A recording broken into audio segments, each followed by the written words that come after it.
안녕하세요. 책드림입니다. 오늘 밤도 잠들기 전 마음을 내려놓는 시간으로 함께 하겠습니다. 이야기를 끝까지 들으려 하지 않으셔도 됩니다. 오늘 하루의 생각들 잠시 내려놓고 편안히 듣다 잠드시면 됩니다. 오늘 작품은 모파상 작가의 목걸이입니다. 그럼 시작하겠습니다.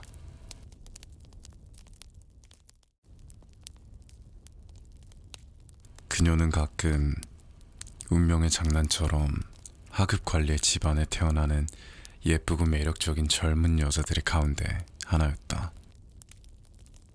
그녀에게는 지참금도 없었고 장래의 기대도 없었으며 부유하고 이름난 남자에게 알려주고 이해받고 사랑받아 결혼할 만한 길도 없었다. 그래서 그녀는 문부성의 하급석이와 결혼하게 되었다. 그녀는 좋은 옷을 입을 형편이 되지 않아 늘 수수하게 차려입었다. 그러나 마음속으로는 마치 원래 있어야 할 높은 자리에서 떨어져 내려온 사람처럼 불행했다. 여자에게는 계급도 신분도 따로 없었다. 아름다움과 우아함, 매력이 곧 가문과 출생을 대신했기 때문이다. 타고난 재치와 세련된 감각, 부드럽고 영리한 마음이야말로 그녀들의 유일한 서열이었다. 그래서 때로는 평범한 집안의 여자도 가장 높은 신분의 귀부인들과 어깨를 나란히 하는 것이었다. 마틸드는 끊임없이 괴로워했다. 자신은 본래 온갖 섬세한 즐거움과 사치스러운 생활을 위해 태어난 사람이라고 느꼈기 때문이다. 그녀는 초라한 집 때문에 괴로웠다. 허전한 벽, 낡은 의자, 볼품없는 커튼까지도 그녀를 우울하게 만들었다. 같은 처지의 다른 여자라면 의식조차 하지 않았을 그런 것들. 그녀에게는 고통과 분노였다. 허드렛 일을 해주는 작은 브르타뉴 시골 처녀를 볼 때마다 마틸드의 마음속에는 절망에 가까운 후회와 어지러운 공상이 피어올랐다. 그녀는 동양풍의 테피스트리가 걸린 고요한 대기실을 상상했다. 높은 청동 촛대들이 방 안을 은은하게 밝히고 난로의 답답한 열기에 졸음이 밀려든 두 명의 키 큰 하인이 무릎까지 오는 반바지를 입고 큼직한 안락의자에 기대어 있는 모습을 떠올렸다. 또 그녀는 오래된 비단으로 장식된 넓은 응접실을 생각했다. 값비싼 골동품이 놓인 우아한 장식들, 그리고 오후 5시가 되면 가까운 친구들과 이야기를 나누기 위해 마련된 작고 향기로운 응접실도 떠올랐다. 그곳에는 이름난 남자들, 사람들이 만나고 싶어하는 남자들이 찾아올 것이었다. 모든 여자들이 부러워하고 그 관심을 받고 싶어하는 그런 남자들이었다. 저녁 식탁에 앉을 때마다 그녀의 마음은 또다시 다른 곳으로 달아났다.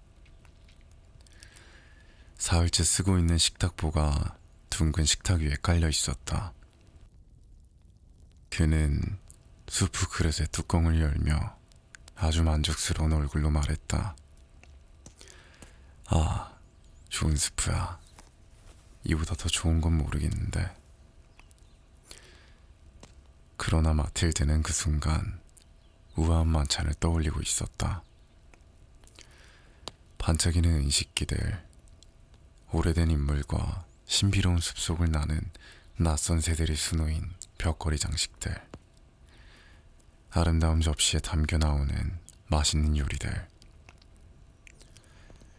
송어의 분홍빛 살이나 메추라기의 날개를 먹으면서 스핑크스처럼 알 수 없는 미소를 띠고 조용히 귀 기울이는 은밀한 찬사들까지 그녀는 상상했다. 그녀에게는 드레스도 없었다. 보석도 없었다. 아무것도 없었다. 그런데 그녀가 사랑하는 것은 오직 그런 것들 뿐이었다. 그녀는 자신이 바로 그런 삶을 위해 태어난 사람이라고 느꼈다. 그녀는 남들의 마음에 들고 싶었다. 부러움의 대상이 되고 싶었다. 매력적인 여자가 되고 싶었고, 사람들이 찾는 사람이 되고 싶었다.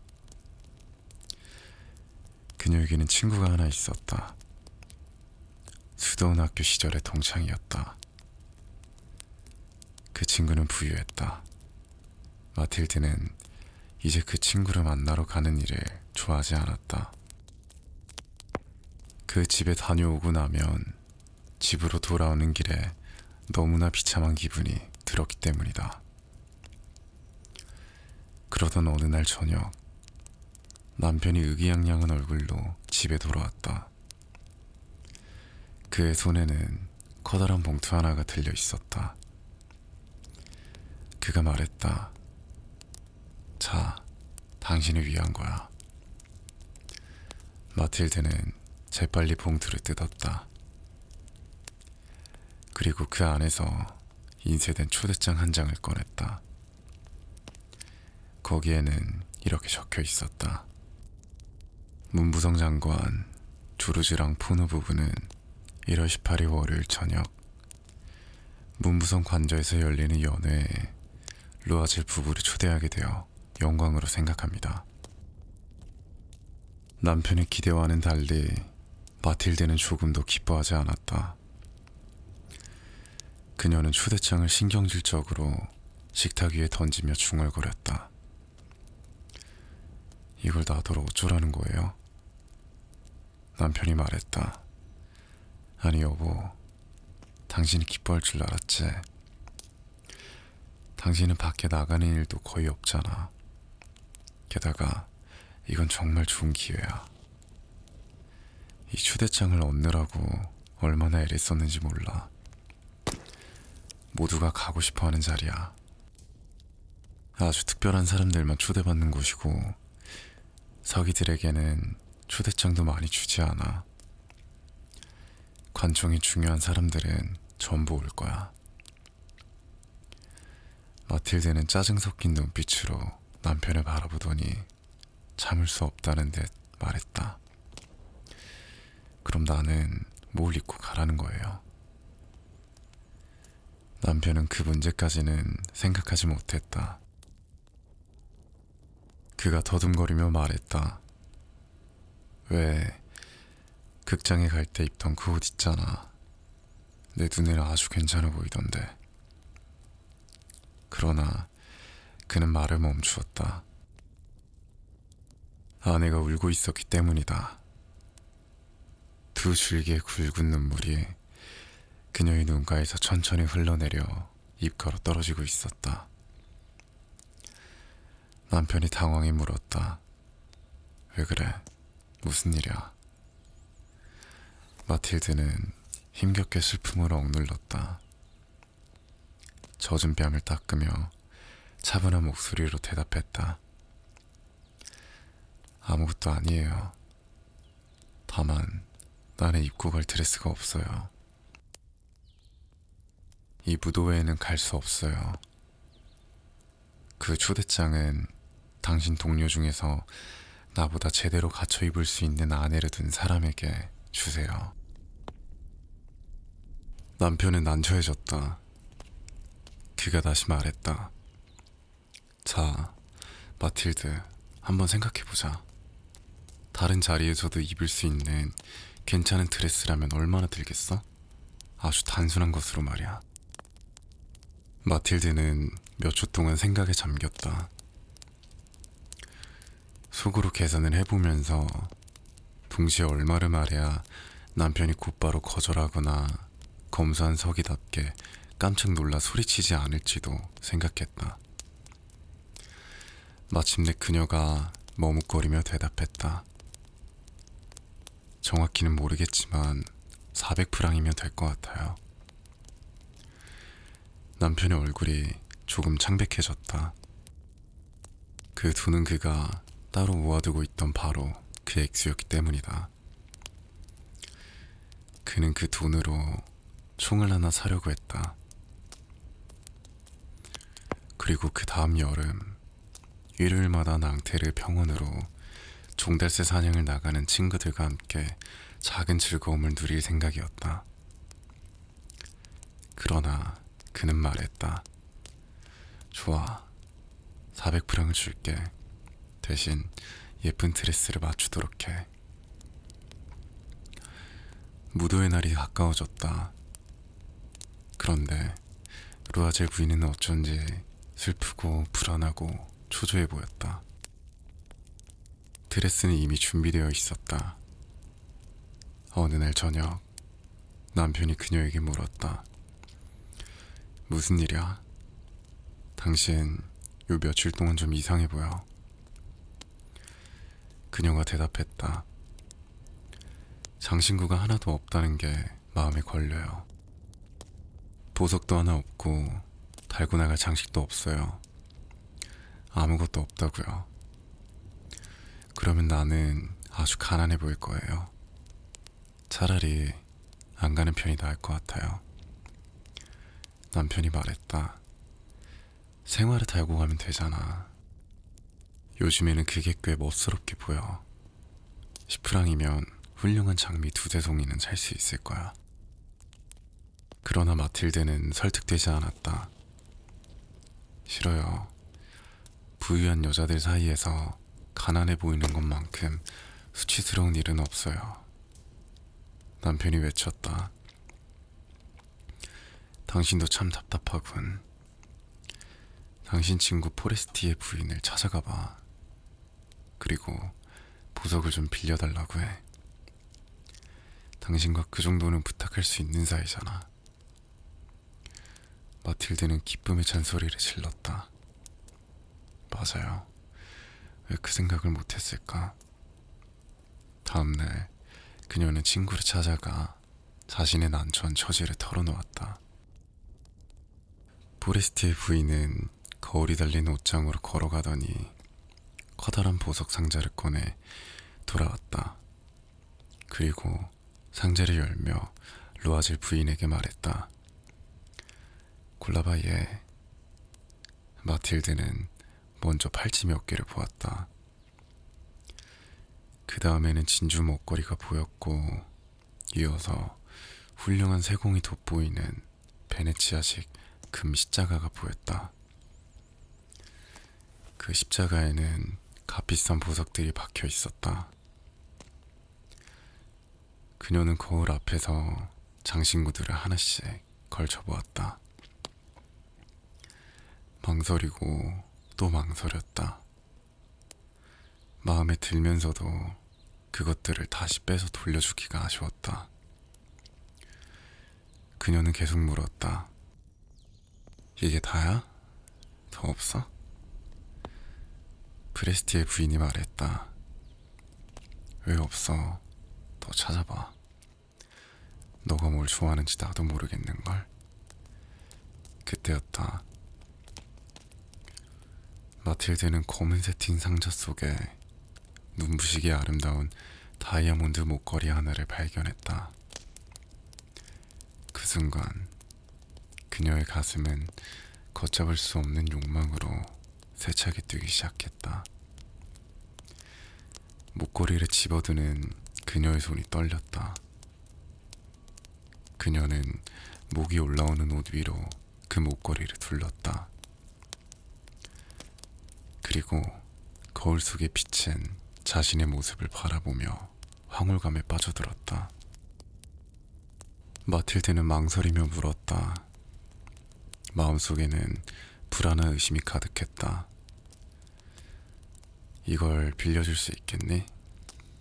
이것만. 그럼 물론이지. 마틸드는 친구의 목을 끌어안아 뜨겁게 입을 맞춘 뒤 보물을 품에 안은 사람처럼 서둘러 그곳을 떠났다. 마침내 무도회의 밤이 되었다. 루아젤 부인은 대단한 성공을 거두었다. 그녀는 그 자리에 있던 어떤 여자보다도 아름다웠다. 우아하고 품이 있었으며 미소를 띠고 있었고 기쁨에 들떠 있었다. 모든 남자들이 그녀를 바라보았다. 그녀의 이름을 물었고 그녀를 소개받고 싶어 했다. 장관실의 모든 관리들이 그녀와 왈츠를 주고 싶어 했다. 장관 자신도 그녀를 눈여겨보았다. 마틸드는 황홀하게 춤을 추었다. 열정에 사로잡힌 채, 기쁨에 취한 채 모든 것을 잊고 춤을 추었다. 자신의 아름다움이 거둔 승리 속에서, 성공의 영광 속에서 그녀는 행복의 구름 위에 떠있는 듯 했다. 사람들의 경의와 감탄, 자신을 향해 깨어나는 욕망들, 그리고 여자의 마음에 그토록 달콤한 승리감이 모두 뒤섞인 행복이었다. 그녀가 무도회장을 나온 것은 새벽 4시쯤이었다. 남편은 자정부터 작은 대기실에서 잠들어 있었다. 그곳에는 아내들이 무도회를 즐기는 동안 기다리고 있던 남자 3명이 더 있었다. 남편은 가져온 외투를 그녀의 어깨 위에 걸쳐주었다. 그것은 평범한 일상에서나 입는 검소한 외투였다. 그 초라함은 화려한 무도회 드레스와 너무도 대조되었다.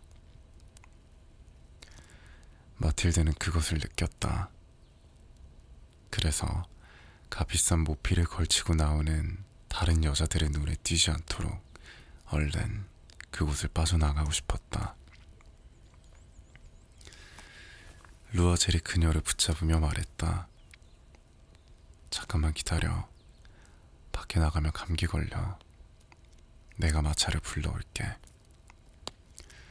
그러나 그녀는 남편의 말을 듣지 않았다. 그리고 빠르게 계단을 내려갔다. 두 사람이 거리로 나왔을 때 마차는 보이지 않았다. 그들은 지나가는 마부들을 향해 소리를 지르며 마차를 찾기 시작했다. 추위에 떨며 두 사람은 절망한 채 생강 쪽으로 걸어갔다. 마침내 그들은 강가에서 낡은 야간 마차 하나를 발견했다. 그런 마차들은 낮에는 자기 초라한 모습을 보이기 부끄러운 듯 해가 진 뒤에야 파리 거리의 모습을 드러내곤 했다. 마차는 두 사람을 마르티르 거리의 집까지 데려다 주었다. 그들은 쓸쓸한 마음으로 계단을 올라 자기들의 작은 집으로 향했다. 마틸드에게는 모든 것이 끝나 있었다. 남편은 남편대로 그날 아침 10시에는 문부성에 출근해야 한다는 생각을 하고 있었다. 마틸드는 마지막으로 자신의 화려한 모습을 다시 보려고 거울 앞에서 외투를 벗었다. 그런데 바로 그 순간 그녀는 비명을 질렀다. 목에 걸려 있어야 할 목걸이가 없었다. 이미 옷을 반쯤 벗고 있던 남편이 물었다. 왜 그래? 무슨 일이야? 마틸드는 정신이 나간 사람처럼 그를 돌아보았다. 내가 포레스티의 부인의 목걸이를 잃어버렸어. 그녀가 외쳤다. 남편은 멍한 얼굴로 벌떡 일어섰다. 뭐라고? 어떻게? 그럴 리가 없어. 두 사람은 그녀의 치맛자락 사이를 뒤졌다. 방토도 뒤지고 주머니도 뒤지고 사방을 찾아보았다. 하지만 목걸이는 어디에도 없었다. 남편이 물었다. 무도회장을 나올 때는 분명히 목에 걸고 있었어? 네. 장관 관저의 현관에서 분명히 느꼈어요. 그런데 길에서 잃어버렸다면 떨어지는 소리를 들었을 텐데. 그렇다면 마차 안에 있을 거야. 네, 아마 그럴 거예요. 당신 마차 번호 봤어요? 아니, 당신도 못 봤어? 못 봤어요. 두 사람은 벼락을 맞은 사람처럼 서로를 바라보았다. 마침내 루아젤은 다시 옷을 입었다. 그가 말했다. 내가 걸어서 다시 가볼게. 우리가 지나온 길을 전부 되짚어 오면서 혹시 찾을 수 있는지 알아보겠어. 그는 밖으로 나갔다. 마틸드는 무도회 드레스를 입은 채 의자에 앉아 기다렸다. 침대로 갈 힘도 없었다. 넋이 나간 사람처럼 불도 피우지 않는 방에서 아무 생각도 하지 못한 채 앉아 있었다. 남편은 아침 7시쯤 돌아왔다. 그는 아무것도 찾지 못했다.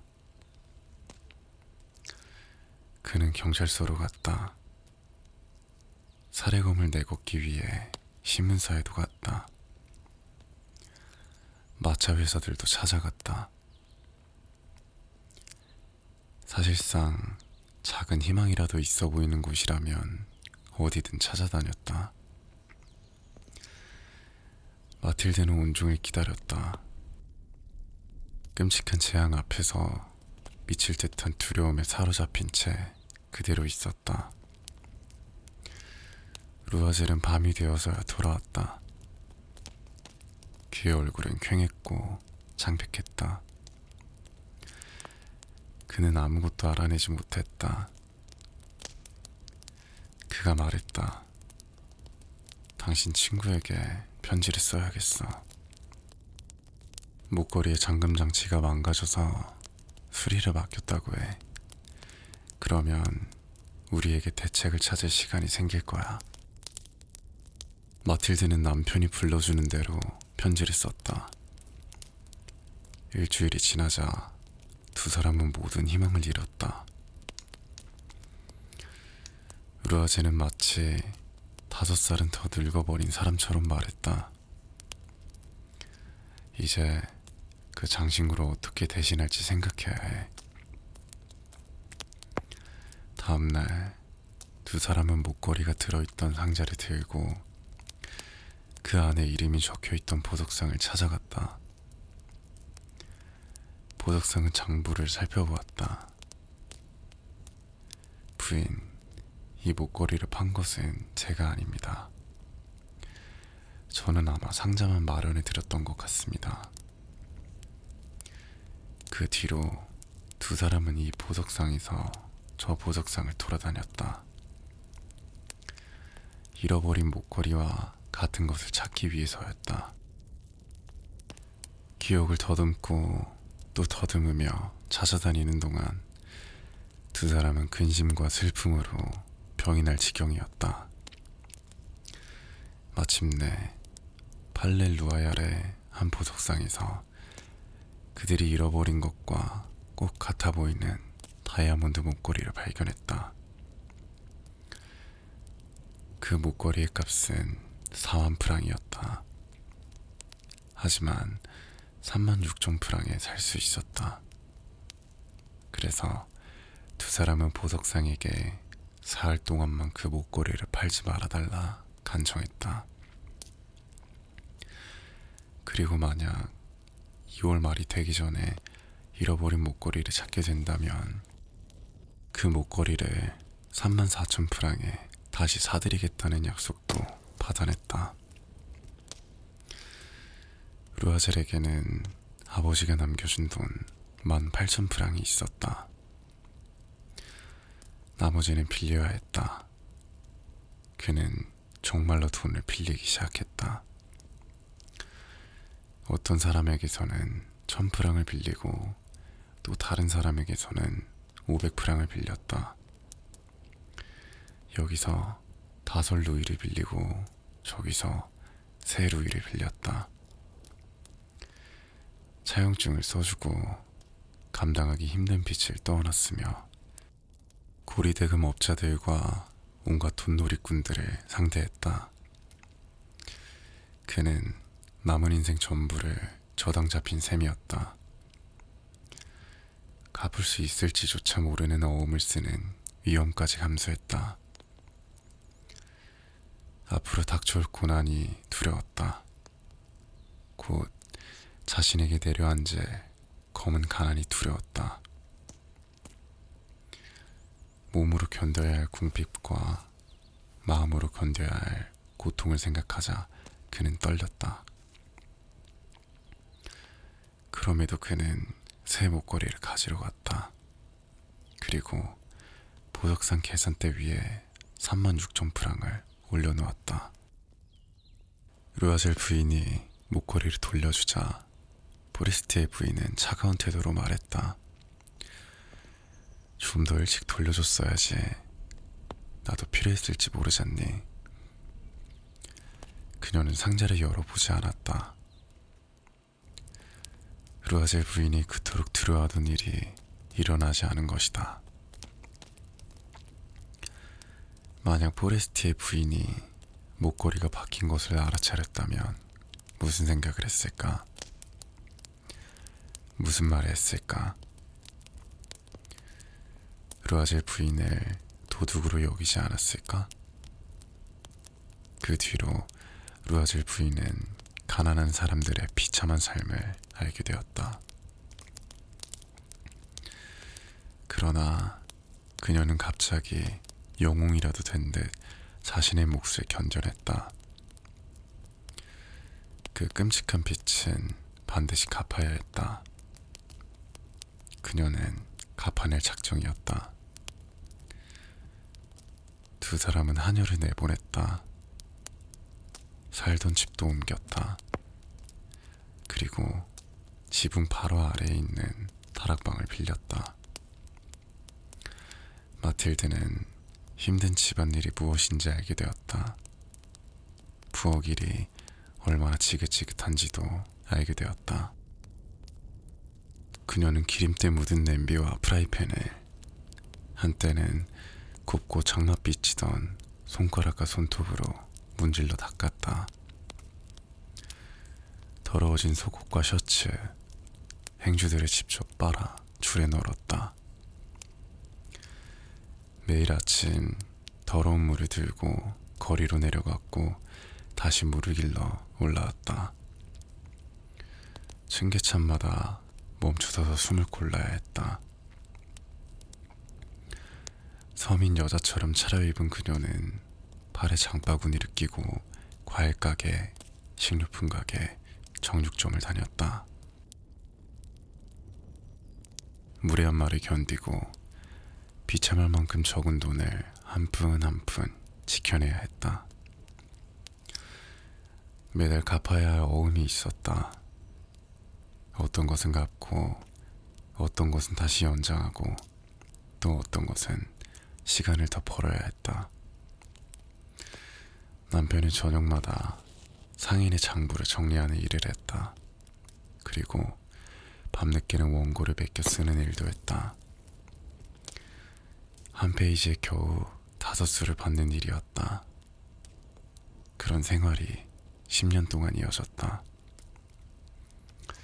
10년이 끝났을 때 두 사람은 모든 빚을 갚았다.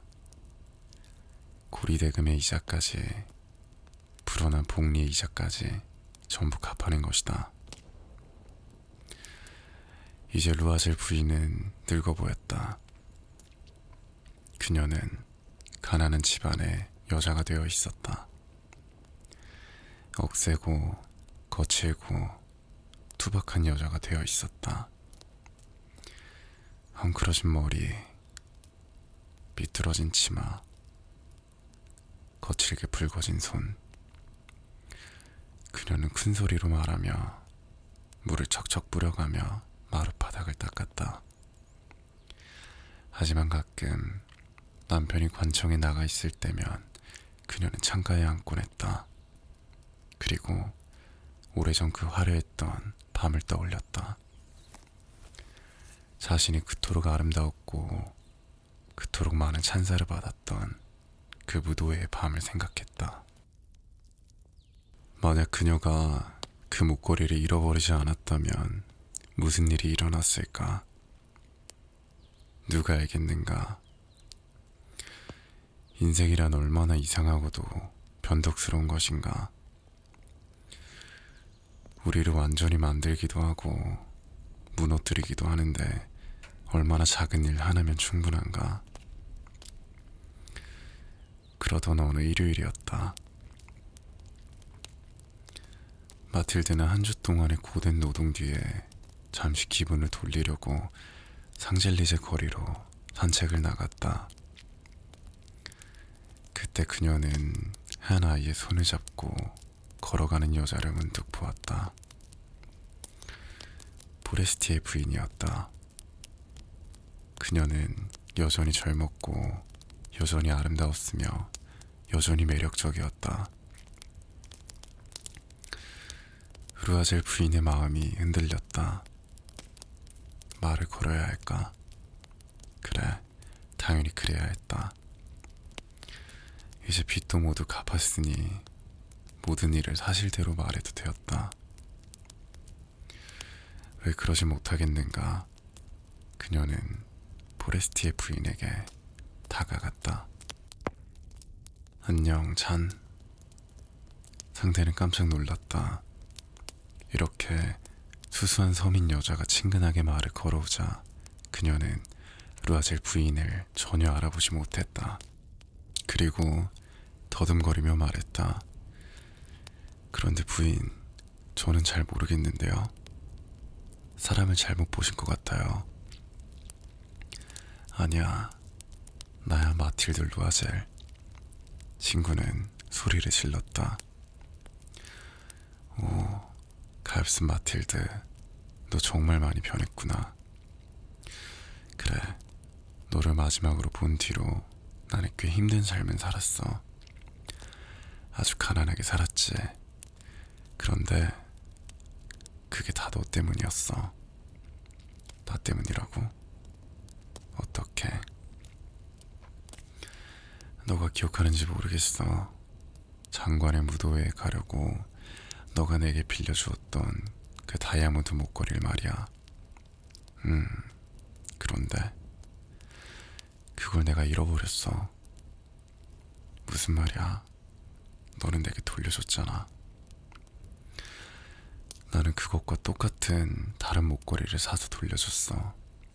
그리고 그 값을 갚는데 우리 부부는 10년이 걸렸어.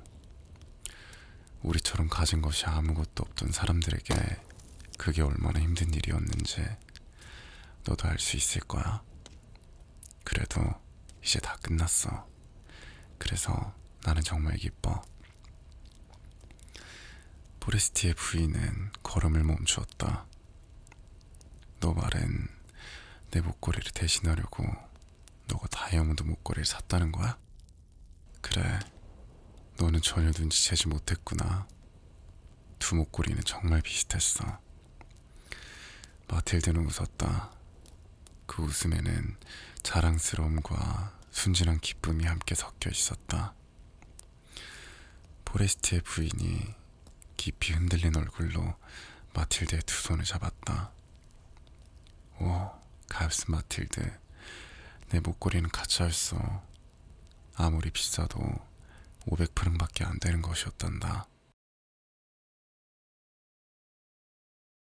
그녀는 가끔 운명의 장난처럼 하급 관리의 집안에 태어나는 예쁘고 매력적인 젊은 여자들의 가운데 하나였다. 그녀에게는 지참금도 없었고 장래의 기대도 없었으며 부유하고 이름난 남자에게 알려주고 이해받고 사랑받아 결혼할 만한 길도 없었다.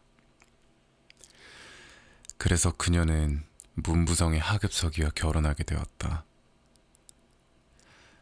그녀는 좋은 옷을 입을 형편이 되지 않아 늘 수수하게 차려입었다. 그러나 마음속으로는 마치 원래 있어야 할 높은 자리에서 떨어져 내려온 사람처럼 불행했다. 여자에게는 계급도 신분도 따로 없었다. 아름다움과 우아함, 매력이 곧 가문과 출생을 대신했기 때문이다. 타고난 재치와 세련된 감각, 부드럽고 영리한 마음이야말로 그녀들의 유일한 서열이었다. 그래서 때로는 평범한 집안의 여자도 가장 높은 신분의 귀부인들과 어깨를 나란히 하는 것이었다. 마틸드는 끊임없이 괴로워했다. 자신은 본래 온갖 섬세한 즐거움과 사치스러운 생활을 위해 태어난 사람이라고 느꼈기 때문이다. 그녀는 초라한 집 때문에 괴로웠다. 허전한 벽, 낡은 의자, 볼품없는 커튼까지도 그녀를 우울하게 만들었다. 같은 처지의 다른 여자라면 의식조차 하지 않았을 그런 것들. 그녀에게는 고통과 분노였다. 허드렛 일을 해주는 작은 브르타뉴 시골 처녀를 볼 때마다 마틸드의 마음속에는 절망에 가까운 후회와 어지러운 공상이 피어올랐다. 그녀는 동양풍의 테피스트리가 걸린 고요한 대기실을 상상했다. 높은 청동 촛대들이 방 안을 은은하게 밝히고 난로의 답답한 열기에 졸음이 밀려든 두 명의 키 큰 하인이 무릎까지 오는 반바지를 입고 큼직한 안락의자에 기대어 있는 모습을 떠올렸다. 또 그녀는 오래된 비단으로 장식된 넓은 응접실을 생각했다. 값비싼 골동품이 놓인 우아한 장식들, 그리고 오후 5시가 되면 가까운 친구들과 이야기를 나누기 위해 마련된 작고 향기로운 응접실도 떠올랐다. 그곳에는 이름난 남자들, 사람들이 만나고 싶어하는 남자들이 찾아올 것이었다. 모든 여자들이 부러워하고 그 관심을 받고 싶어하는 그런 남자들이었다. 저녁 식탁에 앉을 때마다 그녀의 마음은 또다시 다른 곳으로 달아났다. 사흘째 쓰고 있는 식탁보가 둥근 식탁 위에 깔려 있었다. 그는 수프 그릇의 뚜껑을 열며 아주 만족스러운 얼굴로 말했다. 아, 좋은 스프야. 이보다 더 좋은 건 모르겠는데. 그러나 마틸드는 그 순간 우아한 만찬을 떠올리고 있었다. 반짝이는 은식기들, 오래된 인물과 신비로운 숲속을 나는 낯선 새들이 수놓인 벽걸이 장식들, 아름다운 접시에 담겨 나오는 맛있는 요리들, 송어의 분홍빛 살이나 메추라기의 날개를 먹으면서 스핑크스처럼 알 수 없는 미소를 띠고 조용히 귀 기울이는 은밀한 찬사들까지 그녀는 상상했다. 그녀에게는 드레스도 없었다. 보석도 없었다. 아무것도 없었다. 그런데 그녀가 사랑하는 것은 오직 그런 것들 뿐이었다. 그녀는 자신이 바로 그런 삶을 위해 태어난 사람이라고 느꼈다. 그녀는 남들의 마음에 들고 싶었다. 부러움의 대상이 되고 싶었다. 매력적인 여자가 되고 싶었고 사람들이 찾는 사람이 되고 싶었다. 그녀에게는 친구가 하나 있었다. 수도원 학교 시절의 동창이었다. 그 친구는 부유했다. 마틸드는 이제 그 친구를 만나러 가는 일을 좋아하지 않았다. 그 집에 다녀오고 나면 집으로 돌아오는 길에 너무나 비참한 기분이 들었기 때문이다. 그러던 어느 날 저녁, 남편이 의기양양한 얼굴로 집에 돌아왔다. 그의 손에는 커다란 봉투 하나가 들려 있었다. 그가 말했다. 자, 당신을 위한 거야. 마틸드는 재빨리 봉투를 뜯었다. 그리고 그 안에서 인쇄된 초대장 한 장을 꺼냈다. 거기에는 이렇게 적혀 있었다. 문부성 장관 주르즈랑 포노 부부는 1월 18일 월요일 저녁 문부성 관저에서 열리는 연회에 루아젤 부부를 초대하게 되어 영광으로 생각합니다. 남편의 기대와는 달리 마틸드는 조금도 기뻐하지 않았다. 그녀는 초대장을 신경질적으로 식탁 위에 던지며 중얼거렸다. 이걸 나더러 어쩌라는 거예요?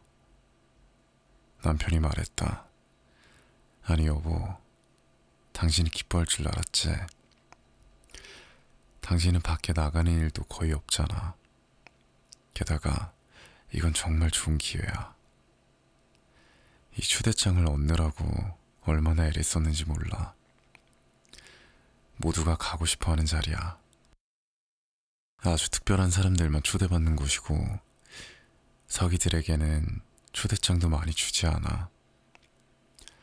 관청이 중요한 사람들은 전부 올 거야. 마틸드는 짜증 섞인 눈빛으로 남편을 바라보더니 참을 수 없다는 듯 말했다. 그럼 나는 뭘 입고 가라는 거예요? 남편은 그 문제까지는 생각하지 못했다. 그가 더듬거리며 말했다. 왜 극장에 갈 때 입던 그 옷 있잖아. 내 눈에는 아주 괜찮아 보이던데. 그러나 그는 말을 멈추었다. 아내가 울고 있었기 때문이다. 두 줄기의 굵은 눈물이 그녀의 눈가에서 천천히 흘러내려 입가로 떨어지고 있었다. 남편이 당황해 물었다. 왜 그래? 무슨 일이야? 마틸드는 힘겹게 슬픔으로 억눌렀다. 젖은 뺨을 닦으며 차분한 목소리로 대답했다. 아무것도 아니에요. 다만 나는 입고 갈 드레스가 없어요. 이 무도회에는 갈 수 없어요. 그 초대장은 당신 동료 중에서 나보다 제대로 갖춰 입을 수 있는 아내를 둔 사람에게 주세요. 남편은 난처해졌다. 그가 다시 말했다.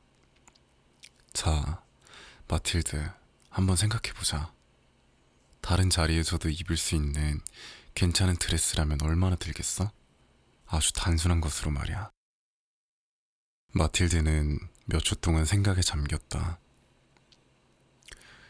속으로 계산을 해보면서 동시에 얼마를 말해야 남편이 곧바로 거절하거나 검소한 서기답게 깜짝 놀라 소리치지 않을지도 생각했다.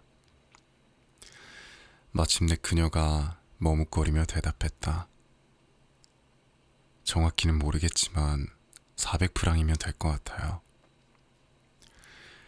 남편의 얼굴이 조금 창백해졌다. 그 돈은 그가 따로 모아두고 있던 바로 그 액수였기 때문이다. 그는 그 돈으로 총을 하나 사려고 했다. 그리고 그 다음 여름, 일요일마다 낭테르 병원으로 종달새 사냥을 나가는 친구들과 함께 작은 즐거움을 누릴 생각이었다. 그러나 그는 말했다. 좋아, 400프랑을 줄게. 대신 예쁜 드레스를 맞추도록 해. 무도의 날이 가까워졌다. 그런데 루아젤 부인은 어쩐지 슬프고 불안하고 초조해 보였다. 드레스는 이미 준비되어 있었다. 어느 날 저녁 남편이 그녀에게 물었다. 무슨 일이야? 당신 요 며칠 동안 좀 이상해 보여. 그녀가 대답했다. 장신구가 하나도 없다는 게 마음에 걸려요. 보석도 하나 없고 달고 나갈 장식도 없어요. 아무것도 없다고요. 그러면 나는 아주 가난해 보일 거예요. 차라리 안 가는 편이 나을 것 같아요.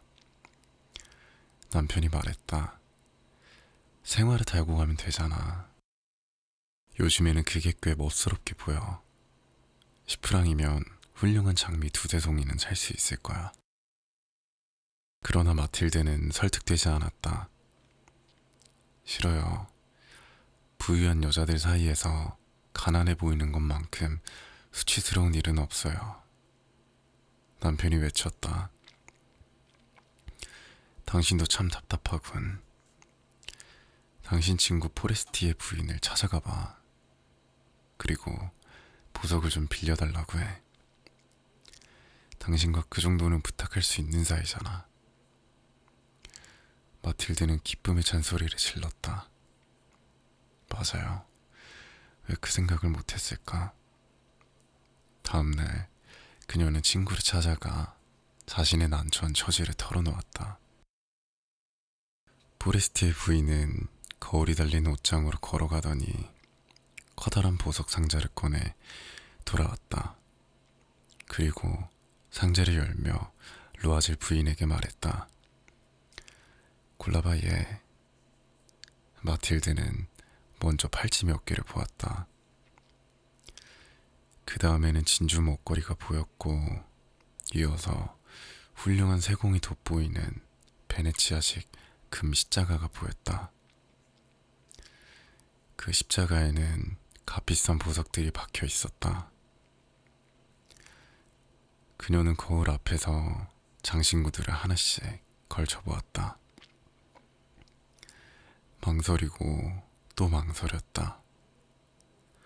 마음에 들면서도 그것들을 다시 빼서 돌려주기가 아쉬웠다. 그녀는 계속 물었다. 이게 다야? 더 없어? 프레스티의 부인이 말했다. 왜 없어? 더 찾아봐. 너가 뭘 좋아하는지 나도 모르겠는걸? 그때였다. 마틸드는 검은색 틴 상자 속에 눈부시게 아름다운 다이아몬드 목걸이 하나를 발견했다. 그 순간 그녀의 가슴은 걷잡을 수 없는 욕망으로 세차게 뛰기 시작했다. 목걸이를 집어드는 그녀의 손이 떨렸다. 그녀는 목이 올라오는 옷 위로 그 목걸이를 둘렀다. 그리고 거울 속에 비친 자신의 모습을 바라보며 황홀감에 빠져들었다. 마틸드는 망설이며 물었다. 마음속에는 불안한 의심이 가득했다. 이걸 빌려줄 수 있겠니? 이것만. 그럼 물론이지. 마틸드는 친구의 목을 끌어안아 뜨겁게 입을 맞춘 뒤 보물을 품에 안은 사람처럼 서둘러 그곳을 떠났다. 마침내 무도회의 밤이 되었다. 루아젤 부인은 대단한 성공을 거두었다. 그녀는 그 자리에 있던 어떤 여자보다도 아름다웠다. 우아하고 품이 있었으며 미소를 띠고 있었고 기쁨에 들떠 있었다. 모든 남자들이 그녀를 바라보았다. 그녀의 이름을 물었고 그녀를 소개받고 싶어 했다. 장관실의 모든 관리들이 그녀와 왈츠를 주고 싶어 했다. 장관 자신도 그녀를 눈여겨보았다. 마틸드는 황홀하게 춤을 추었다.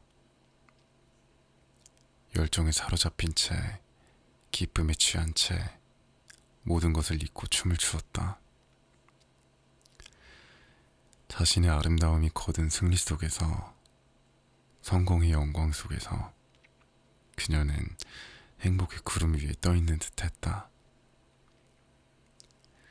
사람들의 경의와 감탄, 자신을 향해 깨어나는 욕망들, 그리고 여자의 마음에 그토록 달콤한 승리감이 모두 뒤섞인 행복이었다.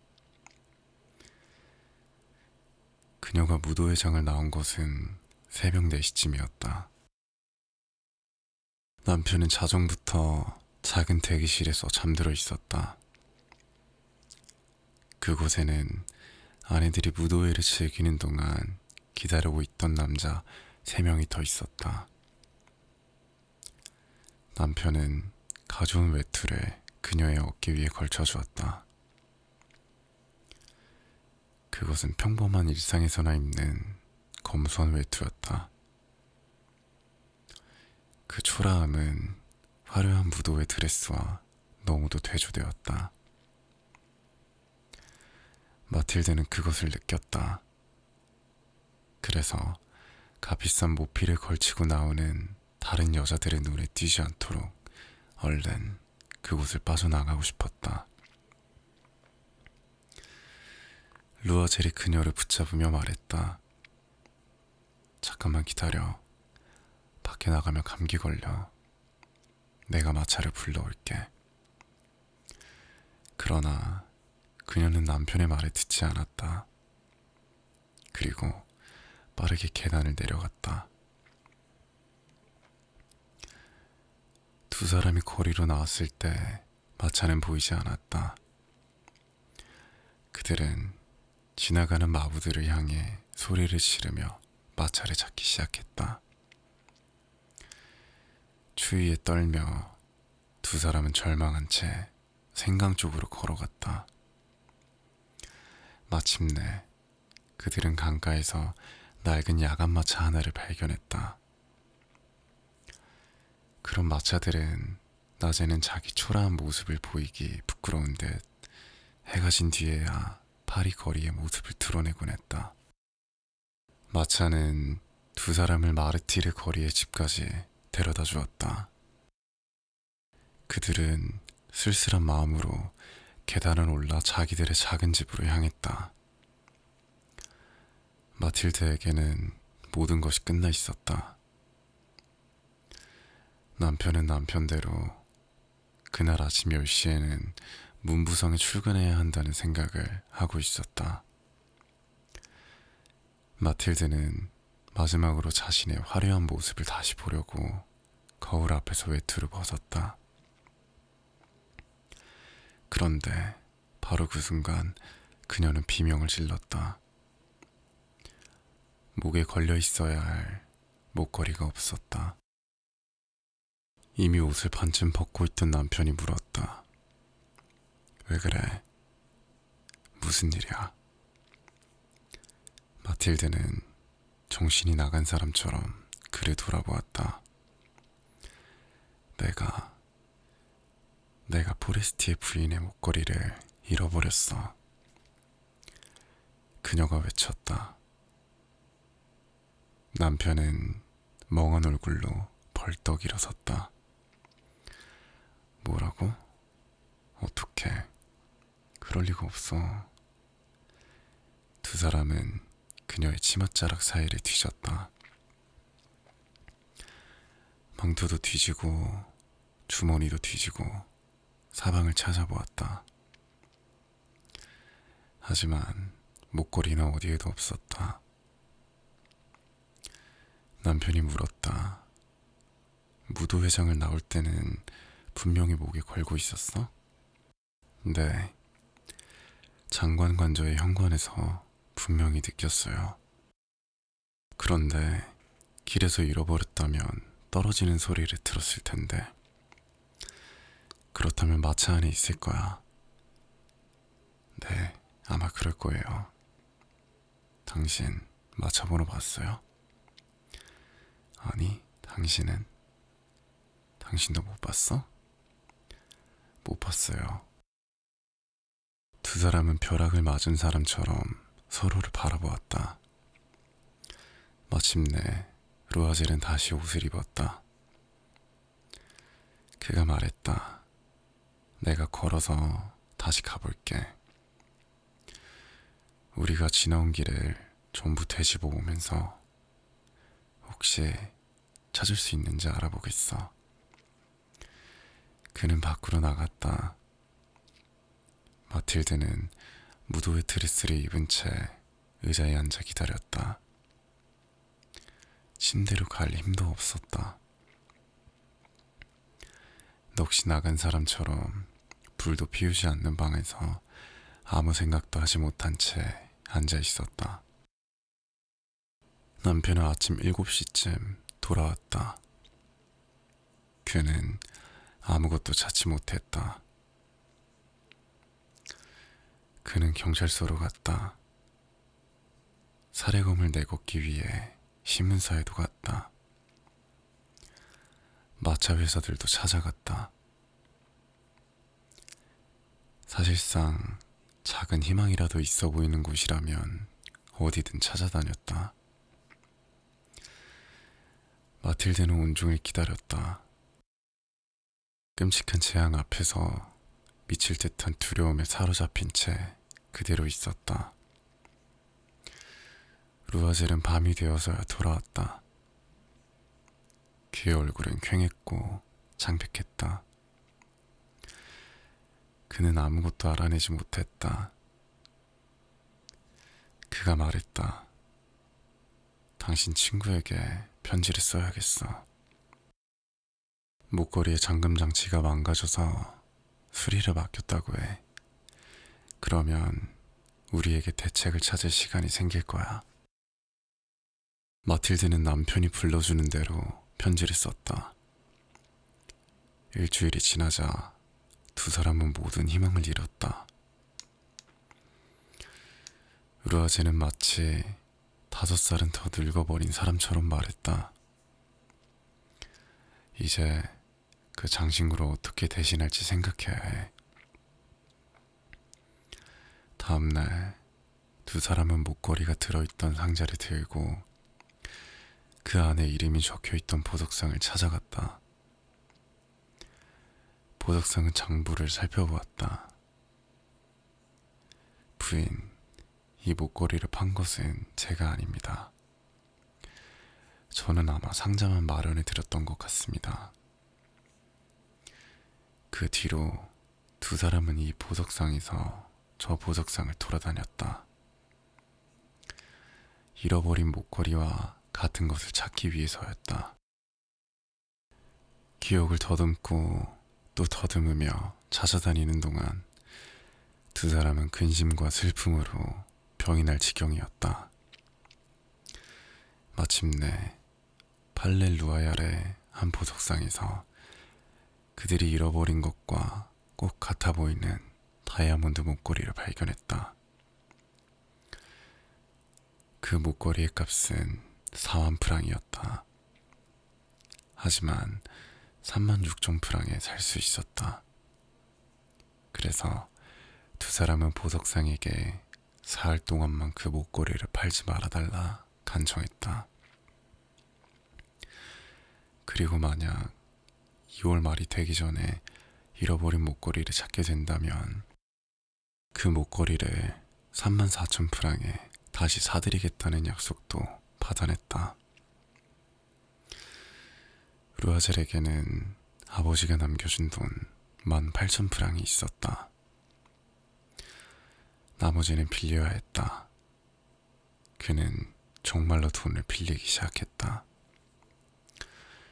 어떤 사람에게서는 1,000프랑을 빌리고 또 다른 사람에게서는 500프랑을 빌렸다.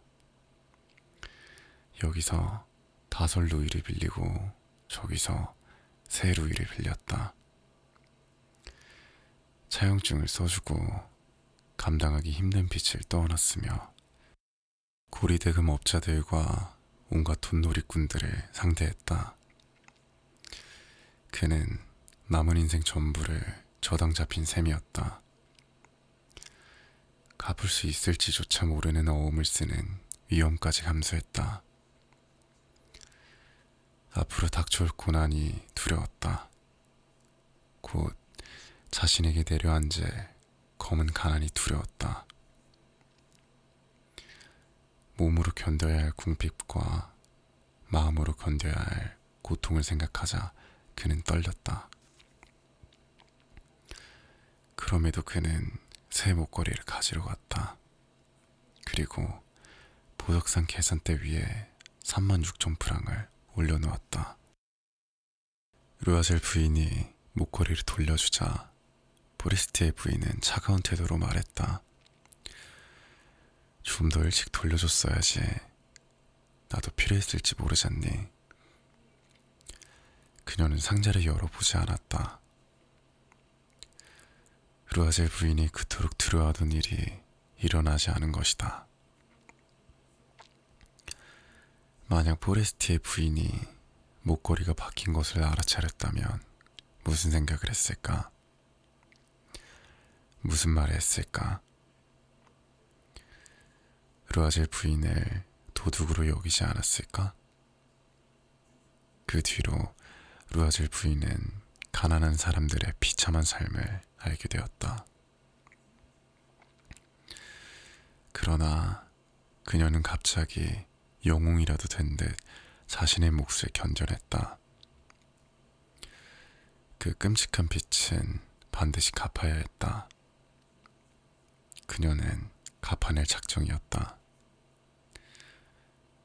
두 사람은 하녀를 내보냈다. 살던 집도 옮겼다. 그리고 지붕 바로 아래에 있는 다락방을 빌렸다. 마틸드는 힘든 집안일이 무엇인지 알게 되었다. 부엌 일이 얼마나 지긋지긋한지도 알게 되었다. 그녀는 기름때 묻은 냄비와 프라이팬을 한때는 곱고 장맛 비치던 손가락과 손톱으로 문질러 닦았다. 더러워진 속옷과 셔츠, 행주들을 직접 빨아 줄에 널었다. 매일 아침 더러운 물을 들고 거리로 내려갔고 다시 물을 길러 올라왔다. 층계참마다 멈춰서서 숨을 골라야 했다. 서민 여자처럼 차려입은 그녀는 팔에 장바구니를 끼고 과일 가게, 식료품 가게, 정육점을 다녔다.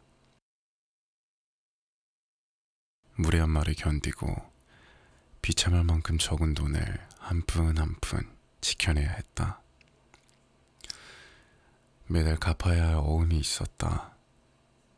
어떤 것은 갚고 어떤 것은 다시 연장하고 또 어떤 것은 시간을 더 벌어야 했다. 남편은 저녁마다 상인의 장부를 정리하는 일을 했다. 그리고 밤늦게는 원고를 베껴 쓰는 일도 했다. 한 페이지에 겨우 5수를 받는 일이었다. 그런 생활이 10년 동안 이어졌다. 10년이 끝났을 때 두 사람은 모든 빚을 갚았다. 고리대금의 이자까지, 불어난 복리의 이자까지 전부 갚아낸 것이다. 이제 루아젤 부인은 늙어 보였다. 그녀는 가난한 집안의 여자가 되어 있었다. 억세고 거칠고 투박한 여자가 되어 있었다. 헝클어진 머리, 비뚤어진 치마, 거칠게 붉어진 손. 그녀는 큰 소리로 말하며 물을 척척 뿌려가며 마룻바닥을 닦았다. 하지만 가끔 남편이 관청에 나가 있을 때면 그녀는 창가에 앉곤 했다. 그리고 오래전 그 화려했던 밤을 떠올렸다. 자신이 그토록 아름다웠고 그토록 많은 찬사를 받았던 그 무도회의 밤을 생각했다. 만약 그녀가 그 목걸이를 잃어버리지 않았다면 무슨 일이 일어났을까? 누가 알겠는가? 인생이란 얼마나 이상하고도 변덕스러운 것인가. 우리를 완전히 만들기도 하고 무너뜨리기도 하는데 얼마나 작은 일 하나면 충분한가.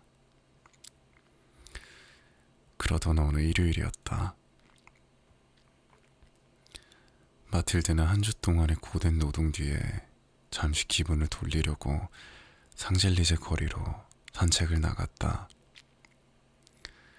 그때 그녀는 한 아이의 손을 잡고 걸어가는 여자를 문득 보았다. 포레스티의 부인이었다. 그녀는 여전히 젊었고 여전히 아름다웠으며 여전히 매력적이었다. 루아젤 부인의 마음이 흔들렸다. 말을 걸어야 할까? 그래, 당연히 그래야 했다. 이제 빚도 모두 갚았으니 모든 일을 사실대로 말해도 되었다. 왜 그러지 못하겠는가? 그녀는 포레스티의 부인에게 다가갔다. 안녕, 잔. 상대는 깜짝 놀랐다. 이렇게 수수한 서민 여자가 친근하게 말을 걸어오자 그녀는 루아젤 부인을 전혀 알아보지 못했다. 그리고 더듬거리며 말했다. 그런데 부인, 저는 잘 모르겠는데요. 사람을 잘못 보신 것 같아요. 아니야, 나야 마틸드 루아젤. 친구는 소리를 질렀다. 오, 가엾은 마틸드, 너 정말 많이 변했구나. 그래, 너를 마지막으로 본 뒤로 나는 꽤 힘든 삶을 살았어. 아주 가난하게 살았지. 그런데 그게 다 너 때문이었어. 나 때문이라고? 어떻게? 너가 기억하는지 모르겠어. 장관의 무도회에 가려고 너가 내게 빌려주었던 그 다이아몬드 목걸이를 말이야. 그런데 그걸 내가 잃어버렸어. 무슨 말이야? 너는 내게 돌려줬잖아. 나는 그것과 똑같은 다른 목걸이를 사서 돌려줬어. 그리고 그 값을 갚는데 우리 부부는 10년이 걸렸어. 우리처럼 가진 것이 아무것도 없던 사람들에게 그게 얼마나 힘든 일이었는지 너도 알 수 있을 거야. 그래도 이제 다 끝났어. 그래서 나는 정말 기뻐. 포레스티의 부인은 걸음을 멈추었다. 너 말은 내 목걸이를 대신하려고 너가 다이아몬드 목걸이를 샀다는 거야? 그래, 너는 전혀 눈치채지 못했구나. 두 목걸이는 정말 비슷했어. 마틸드는 웃었다. 그 웃음에는 자랑스러움과 순진한 기쁨이 함께 섞여 있었다. 포레스티의 부인이 깊이 흔들린 얼굴로 마틸드의 두 손을 잡았다. 오, 가엾은 마틸드, 내 목걸이는 가짜였어. 아무리 비싸도 500프랑밖에 안 되는 것이었단다.